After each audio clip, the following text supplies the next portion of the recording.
Gratuity जो है वो हमने ग्रेचुटी एक्ट वगैरह के अंदर जो है वो पढ़ी हुई है। जैसे कि जो है वो अगर हम जो है कहीं पर जो है वो काम करते हैं, ज़िंदगी भर वगैरह वहाँ पर जो है वो काम करते हैं, तो वहाँ पर हमारे को क्या मिलती है, ग्रेचुटी वगैरह जो है वो मिलती है। सबसे पहले जो है वो आप एक बात जो है वो क्लियर जो है दिमाग में रखो, ग्रेचुटी जो है ना वो दो टाइप की हो सकती है। एक तो वो हमारे को ड्यूरिंग द एम्प्लॉयमेंट जो है वो मिल सकती है, या फिर एक दूसरी कौन सी होती है, जो eight the time of retirement जो है मिलेगी। दो टाइम जो है वो हमारे को ग्रेचुटी मिल सकती है, या तो ग्रेचुटी रिसीव्ड हुई है ड्यूरिंग द एम्प्लॉयमेंट, या फिर ग्रेचुटी रिसीव्ड हो गई है eight the time of retirement.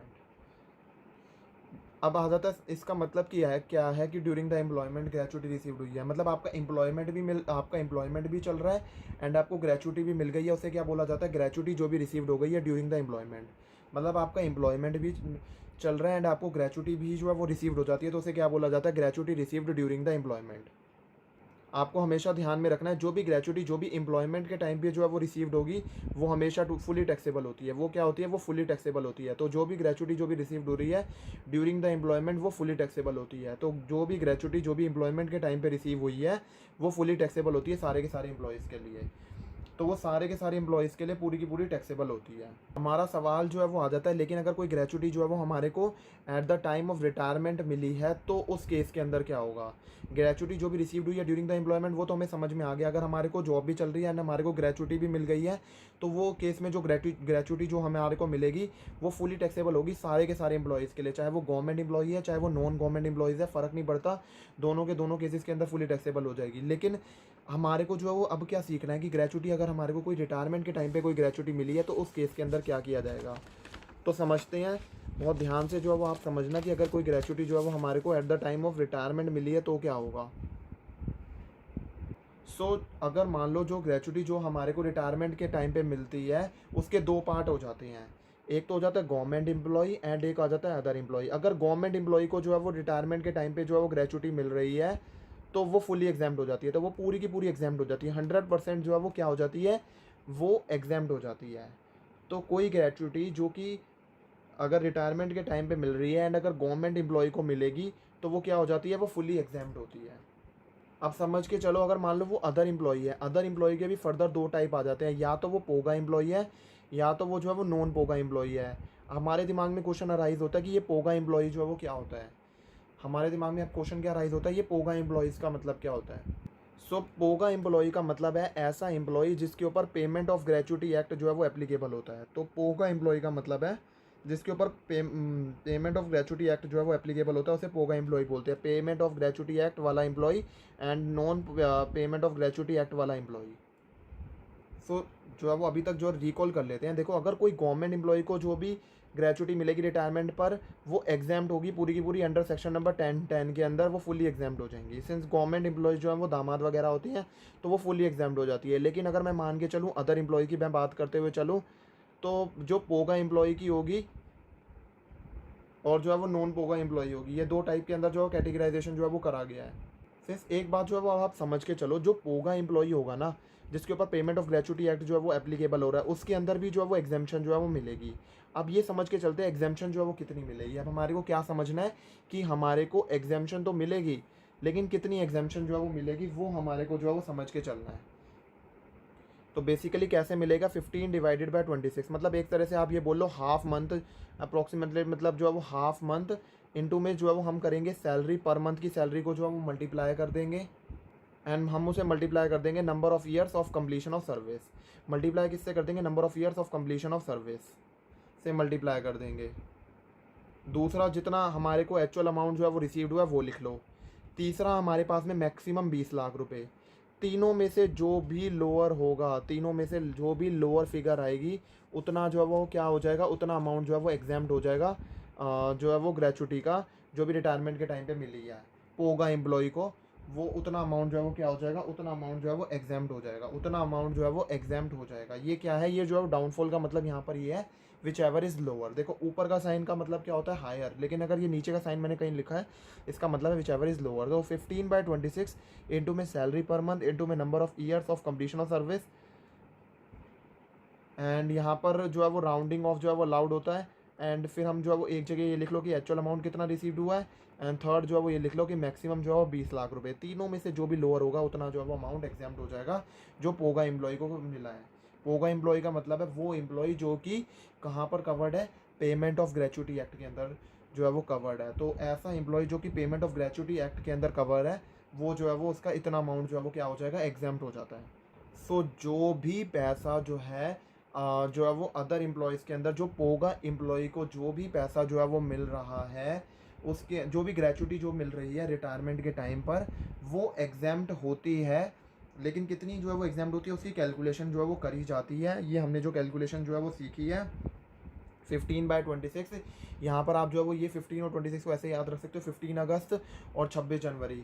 और हम जो है वो उसे मल्टीप्लाई करते हैं सैलरी पर मंथ से मल्टीप्लाई करते हैं। तो सैलरी पर मंथ जो है वो कैसे कैलकुलेट करेंगे, हमारा अगला दिमाग में यही क्वेश्चन आता है कि हम जो है वो सैलरी पर मंथ जो है वो कैसे कैलकुलेट करेंगे। सो यहाँ पर जो सैलरी पर मंथ है वो आपको कैसे निकालोगे, सैलरी पर मंथ जो है वो ऐसे निकलेगी, कोई जो भी आपको latest basic salary per month मिल रही है वो ले लो, उसके अंदर लेटेस्ट डियरनेस अलाउंस है वो ले लो, दोनों के दोनों को ऐड कर दो। यहाँ पर जो डियरनेस अलाउंस है, बस एक बात ध्यान में रखना कि यहाँ पर जो आप डियरनेस अलाउंस लोगे वो वेदर इन टर्म्स वाला है या वेदर वो नॉट इन टर्म्स वाला है, दोनों का दोनों जो है वो लोगे। तो क्या करना है आपको, latest basic salary per month वो ले लो, उसके अंदर कोई भी लेटेस्ट जीएनएस अलाउंस होगा वो भी ऐड कर दो, दोनों के दोनों जो है वो आपको ऐड करने हैं सैलरी पर मंथ निकालने के लिए। तो सैलरी पर मंथ निकालने के लिए आपको लेटेस्ट बेसिक सैलरी भी जो है वो ऐड करनी है, लेटेस्ट जीएनएस अलाउंस दोनों के दोनों जो है वो ऐड करना है सैलरी पर मंथ निकालने के लिए। क्योंकि पोगा एम्प्लॉय की कैलकुलेशन कितना अमाउंट जो है ग्रेचुटी का अमाउंट एग्जाम्प्ट होगा 10-10 के अंदर, वो उसकी कैलकुलेशन जो है वो करी जाती है। यहाँ पर हमने जो बोला ही था उसके अंदर जो कैलकुलेशन के अंदर 15/26 इंटू सैलरी पर मंथ करते हैं। तो सैलरी पर मंथ हमने जो है सीख लिया, ठीक है, कि कैसे जो है सैलरी पर मंथ जो है वो करना है। और इन तीनों में से आपको हमेशा लोअर लेना है, विच एवर इज़ लोअर लेना है, ठीक है, ये भी मैंने आपको समझा दिया अच्छे से। तो मैंने अभी आपको जो है वो क्या बताया वो जो है वो रिकॉल कर लो। सबसे पहले कि मैंने जो है वो आपको ये बताया कि सैलरी पर मंथ के अंदर लेटेस्ट बेसिक सैलरी जो भी होगी पर मंथ वो भी ले लो, एंड जो है वो लेटेस्ट जो है वो डीएनएस अलाउंस है वो भी ले लो, चाहे वो जो है वो इन टर्म्स वाला है वेदर वो नॉट इन टर्म्स वाला है, दोनों के दोनों जो है वो हमारे को ले लेने हैं, दोनों के दोनों जो है वो हमारे को जो है वो ले लेने हैं सैलरी पर मंथ के लिए। इसके बाद में हमने जो है वो यहाँ पर ये समझा था, यहाँ पर जो है वो हमने ये पढ़ा है कि जो है वो number of years of completion of service, number of years of completion of service का मतलब है जहाँ पर हम जो है वो काम कर रहा है, वो जो एम्प्लॉय काम कर रहा है उसने वहाँ पर कितने साल जो है वो काम कर लिया, उसे बोला जाता है number of years of completion of service. तो जितने साल उसने वहाँ पर काम कर लिया उसे क्या बोला जाता है, number of years of completion of service. यहाँ पर आप जो है वो एक बात जो है वो समझ के चलो, यहाँ पर जो है वो number of completion of service जो है वो क्या होगी, वहाँ पर यहाँ पर वो राउंड ऑफ जो है वो करी जाएगी। अगर कोई 6 या 6 से ज़्यादा मंथ होगा तो वो जो है वो राउंड ऑफ जो है वो करा जाएगा, हायर साइड के अंदर जो है वो राउंड ऑफ करा जाएगा। जैसे मान लो जो है वो दे रखा है जो है वो 6 साल 7 महीने जो है वो दे रखा है, अगर मान लो 6 साल 7 महीने दे रखा है तो उसने जो कितने साल जो है काम करा, मान लो जो है वो मैं एग्जांपल को रीफ्रेम करता हूँ, मान लो उसने जो है वो उसने जो है वो वहाँ पर काम किया है, मान लो 22 साल 7 महीने काम किया है, मान लो उसने जो है 22 साल 7 महीने जो है वो काम किया है, तो क्या लिया जाएगा, 23 ईयर्स जो है वो लिया जाएगा। तो यहाँ पर जो है वो 23 ईयर्स जो है वो लिया जाएगा, ये बात ज़रूर ध्यान में रखना।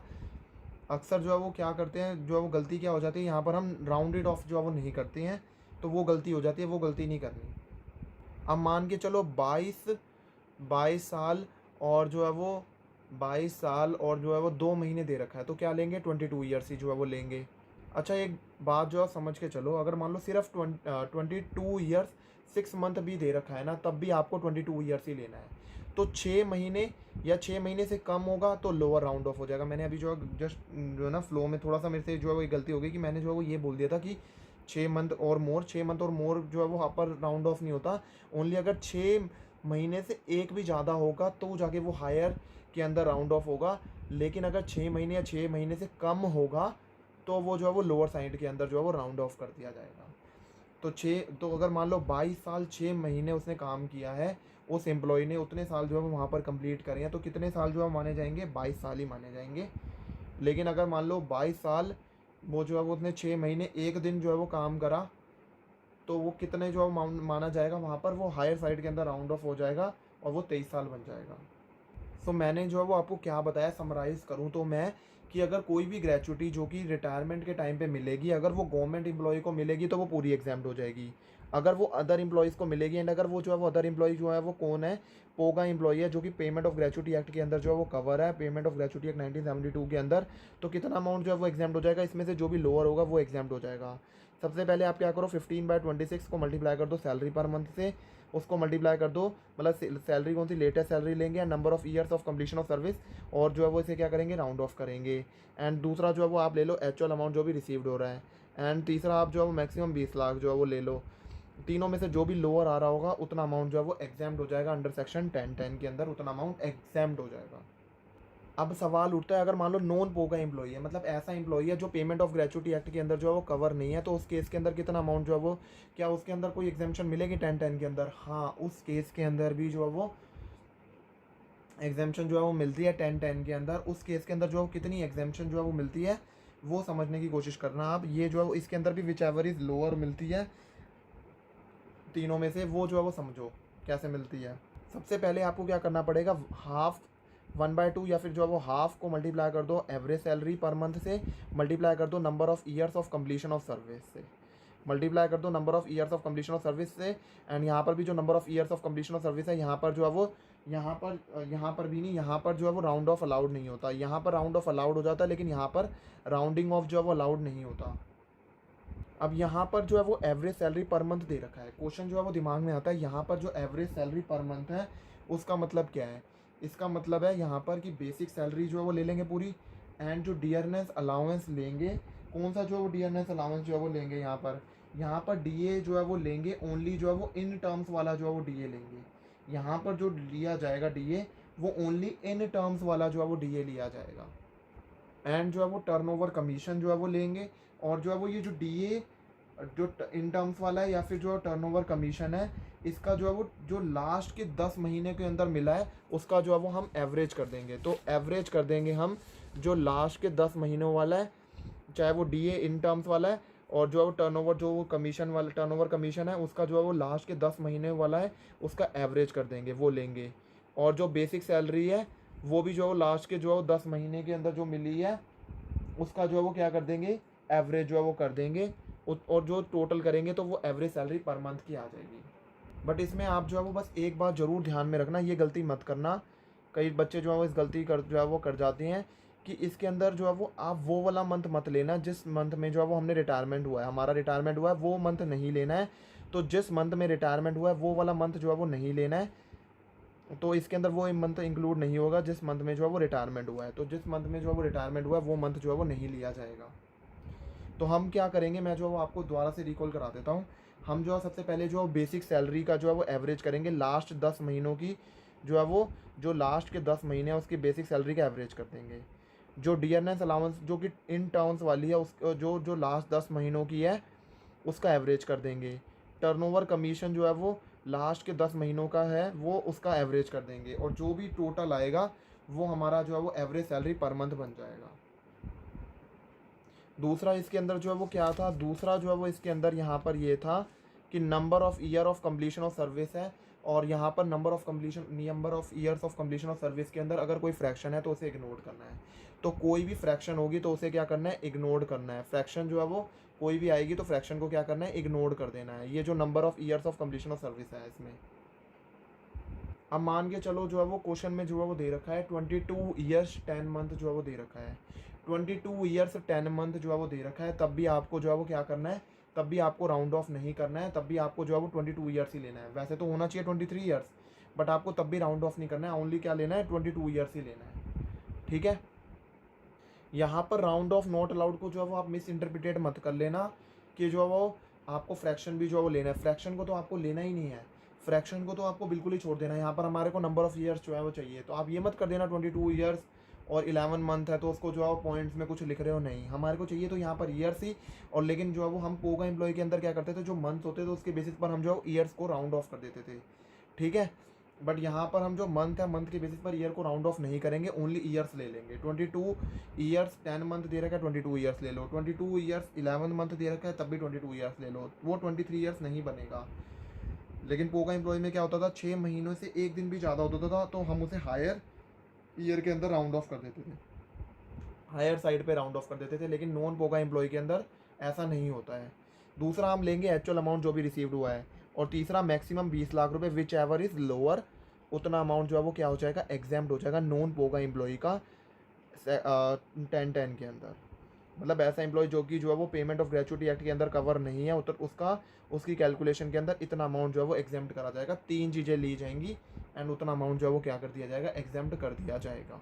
तो एक काम करता हूँ मैं, जो है ना आपको ग्रेचुटी जो है वो दोबारा से समझाता हूँ। अगर मान लो कोई भी ग्रेचुटी जो है वो मिल रही है, अगर वो एम्प्लॉयमेंट के टाइम पे मिल रही है तो वो फुली टैक्सेबल हो जाएगी सारे के सारे एम्प्लॉयज़ के लिए। अगर वो ड्यूरिंग द एम्प्लॉयमेंट मिल रही है, मतलब एम्प्लॉयमेंट भी चल रही है और जो है वो आपको ग्रेचुटी भी मिल गई है, तो वो फुली टैक्सेबल होगी सारे के सारे एम्प्लॉयज़ के लिए, गवर्नमेंट एम्प्लॉयज़ के लिए भी और नॉन गवर्नमेंट एम्प्लॉय दोनों के लिए जो है वो फुली टैक्सेबल होगी। लेकिन अगर मान लो आपको ग्रेचुटी जो मिल रही है वो at the time of retirement मिल रही है, तो ग्रेचुटी जो है वो रिटायरमेंट के टाइम पे मिल रही है, तो भी जो है वो एग्जाम्पशन जो है वो मिलेगी, तब भी जो है वो एग्जाम्पशन जो है वो मिलेगी। लेकिन देखो मतलब जो है वो एग्जाम्पशन जो है वो गवर्नमेंट एम्प्लॉय को तो पूरा अमाउंट जो है वो एग्जाम्प्ट हो जाएगा। गवर्नमेंट एम्प्लॉय के तब भी का मतलब यहाँ पर ये है कि गवर्नमेंट एम्प्लॉय के केस में तो पूरा एग्जाम्प्ट है, लेकिन अदर एम्प्लॉय के केस में जो है वो अगर पोगा एम्प्लॉय होगा तब भी एग्जाम्पशन जो है मिलेगी, और नॉन पोगा एम्प्लॉय होगा तब भी जो है वो एग्जाम्पशन जो है वो मिलेगी। अगर वो पोगा एम्प्लॉय होगा तो कितना अमाउंट जो है वो एग्जाम्प्ट हो जाएगा, 15/26 into salary per month into में number of years of completion of service, या फिर एक्चुअल अमाउंट रिसीव्ड, या फिर maximum 20 lakh, whichever is lower जो होगा उतना अमाउंट जो है वो एग्जाम्प्ट हो जाएगा। लेकिन अगर मैं नॉन पोगा एम्प्लॉय की बात करूँ तो 1/2 इंटू में average salary per month into में number of years of completion of service, यहाँ पर राउंड ऑफ अलाउड नहीं होता, और एक्चुअल अमाउंट रिसीव्ड और maximum 20 lakh, whichever is lower. और अगर मैं पोगा एम्प्लॉय की बात करूँ तो पोगा एम्प्लॉय की जो सैलरी होती है वो कैसे कैलकुलेट करी जाती है, वहाँ पर हम जो है वो latest basic salary per month और लेटेस्ट डीएनएस अलाउंस दोनों के दोनों, चाहे वो डीए में है या फिर नॉट इन डी, मतलब चाहे वो टर्म्स इन टर्म्स वाला है या फिर नॉट इन टर्म्स वाला है, दोनों का दोनों जो है वो ले लेते हैं। लेकिन लेटेस्ट वाला लेंगे, जो अभी जो बिल्कुल लेटेस्ट वाला होगा, जो अभी के अभी जस्ट अभी मिला होगा, वो वाला जो है वो हम कंसिडर जो है वो करेंगे। तो यहाँ पर हमारे को जो है वो जो बेसिक जो हमारे को यहाँ पर कंसिडर करनी है वो लेटेस्ट वाला कंसिडर करना है। Whereas in case of जो है वो, अगर मैं जो है वो नॉन पोगा एम्प्लॉय की बात करूँ तो नॉन पोगा एम्प्लॉय के अंदर एवरेज सैलरी पर मंथ निकालनी होती है। वो कैसे निकाली जाती है, एवरेज बेसिक सैलरी जो है वो कर लो आप, लास्ट के 10 महीने को ही एवरेज बेसिक सैलरी कर लो, जो डीएनएस अलाउंस जो भी इन टर्म्स वाली होगी उसका भी एवरेज कर दो लास्ट 10 महीनों का, एंड टर्नओवर कमीशन भी जो है वो आप ले लो लास्ट के 10 मंथ का जो है वो उसका एवरेज कर दो, एंड जो टोटल आएगा उसे एवरेज सैलरी पर मंथ जो है वो बोला जाएगा। तो उसे जो है वो क्या बोला जाएगा, एवरेज सैलरी पर मंथ जो है वो बोला जाएगा। अब जैसे एग्जांपल लेके चलते हैं, जैसे कि हमने जो पढ़ी लिया है, वैसे तो इन केस ऑफ पोगा एम्प्लॉय अगर फ्रैक्शन जो है वो 6 महीनों से ज़्यादा होगा तो उसे हायर साइड में जो है वो राउंड ऑफ कर दिया जाएगा। जैसे 30 साल 4 महीने हैं तो क्या होगा, 30 साल, 30 साल 6 महीने हैं तब भी 30 साल, 30 साल 9 महीने हैं तो 31 साल में, क्योंकि ये 6 महीने से ज़्यादा हो गया। ठीक है, अगर मान लो जो है वो नॉन पोगा एम्प्लॉई है, फ्रैक्शन को क्या करना है, हमारे को इग्नोर करना है। 30 साल 3 महीने दे रखा है, देन 30 ईयर्स, फ्रैक्शन को इग्नोर कर दो, ये फ्रैक्शन है इनको इग्नोर कर दो। 30 ईयर्स, 30 ईयर्स 11 मंथ, हमें मंथ का कुछ करना ही नहीं है नॉन पोगा एम्प्लॉयज़ में, तो 30 ईयर्स ही रहेगा। सो यहाँ पर हमारा ये जो लेक्चर है ये कंप्लीट हो जाता है। अगर आपको ये वीडियो पसंद आई होगी तो वीडियो को लाइक ज़रूर कर देना, चैनल को सब्सक्राइब जरूर कर लेना to get the latest updates and notifications. So thank you everyone for watching the video.